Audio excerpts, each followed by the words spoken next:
Hello guys and welcome back. So this will be part 4 of the How to Play Gwent series.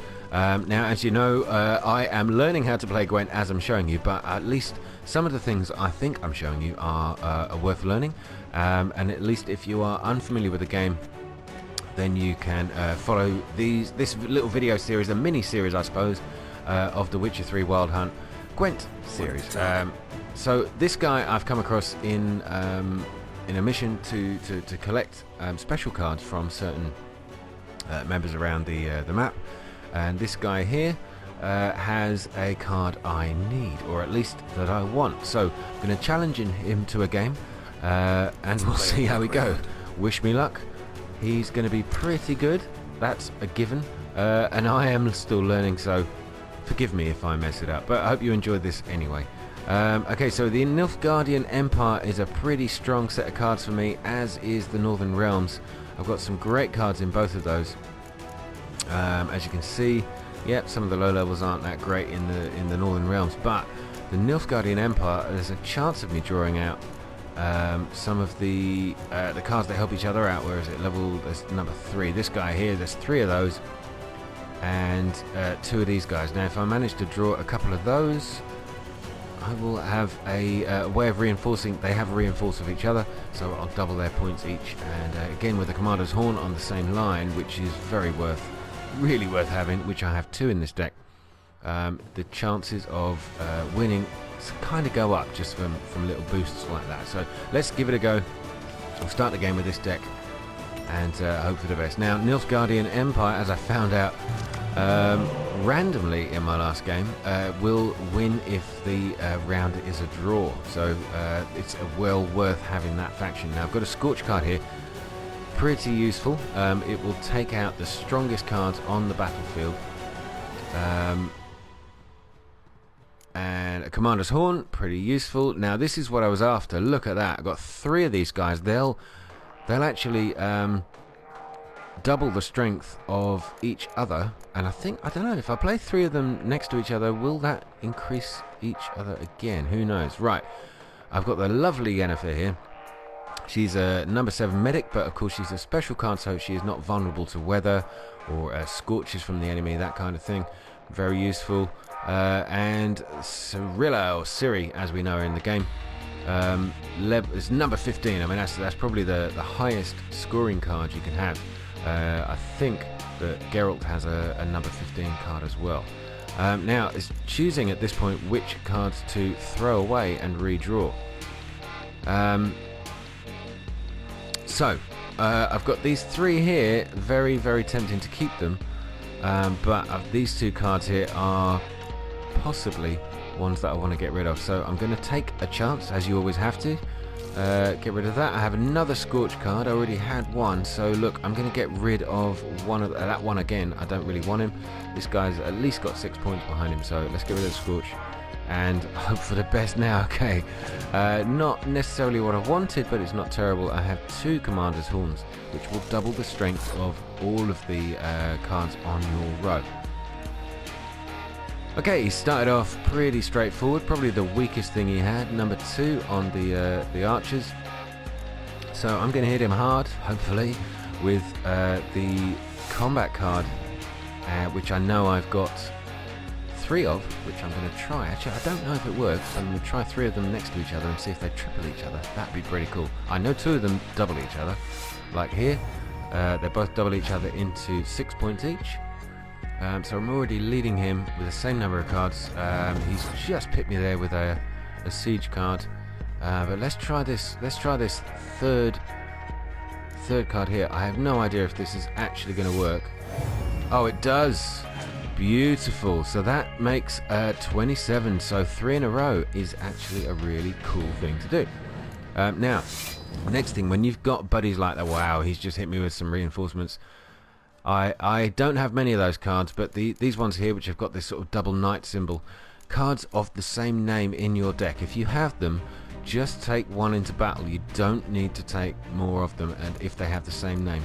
So watch out for that, and you can, when you play them, any card in your deck that has the same name will be automatically played.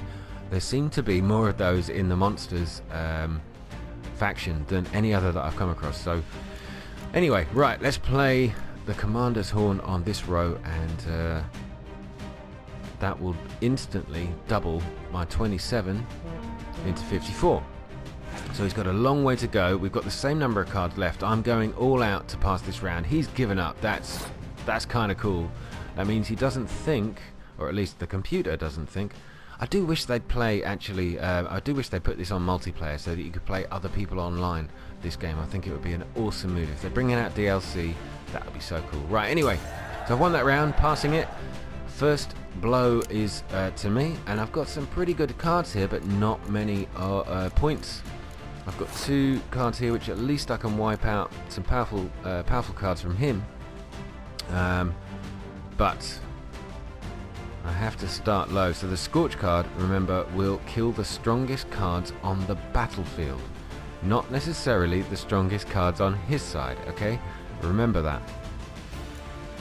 Alright, let's go low level. We're going to hit the siege, so it's why it's worth playing Scorch cards early if they lay down something powerful. Now if I play the Scorch card now, I'm going to wipe out my own card, I believe. I haven't used it too much, so correct me if I'm wrong.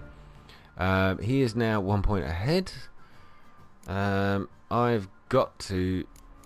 really got to play my strongest archer, and I'm going to use the Commander's Horn to double that up in a second.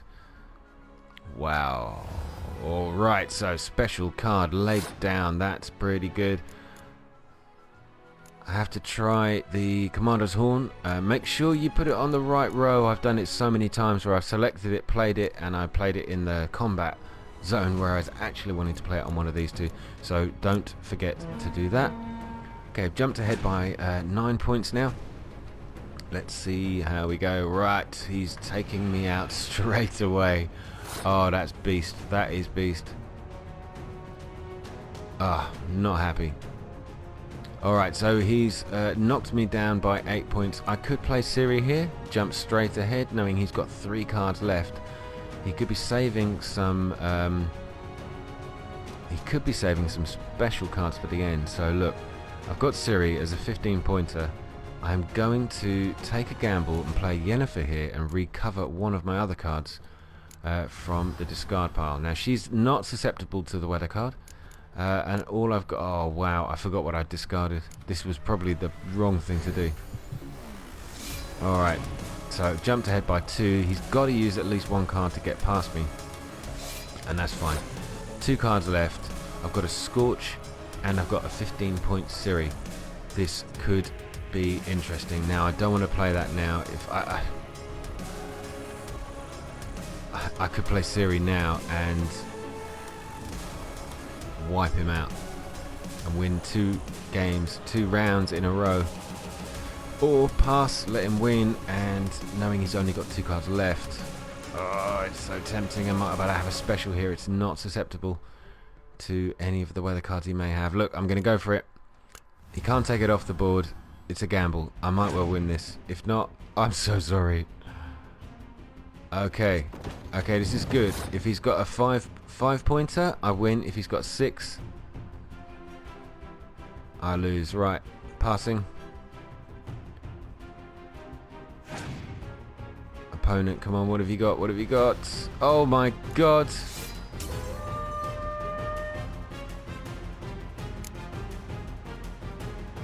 Not happy.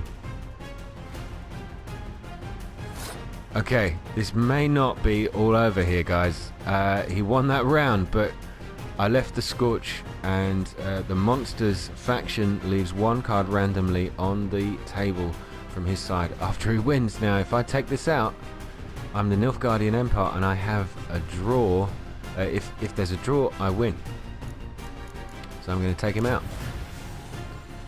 That should level us up. I win the tie. Oh my god, I won that. I have absolutely... I was going to say I have no idea how, but that was kind of luck with a tiny bit of judgment thrown in. Wow, amazing. Okay, so let's see what our reward is. Know what, Wolf? I've this rare card here. Take it. It'll be of more use to you.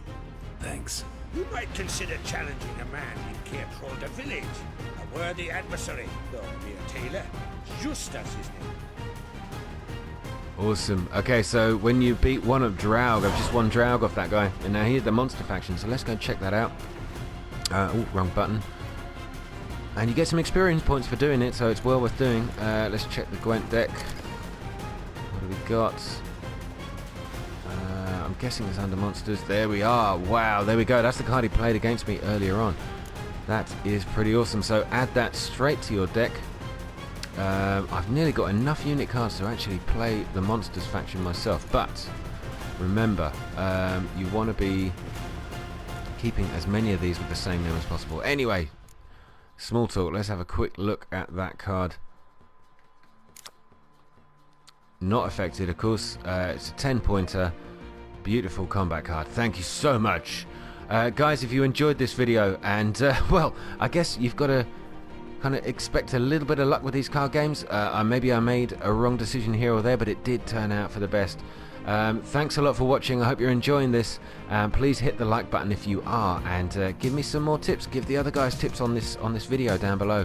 Let us know how you play this game, what you take out with you, what faction you prefer, how hard is it sometimes with the other factions. Let us all know. That would be fantastic. And please subscribe if you're new to my channel. I will be back very soon with more from The Witcher 3 and more Gwent games. And check out the Batman videos on my channel as well. Thank you very much, guys, and good night.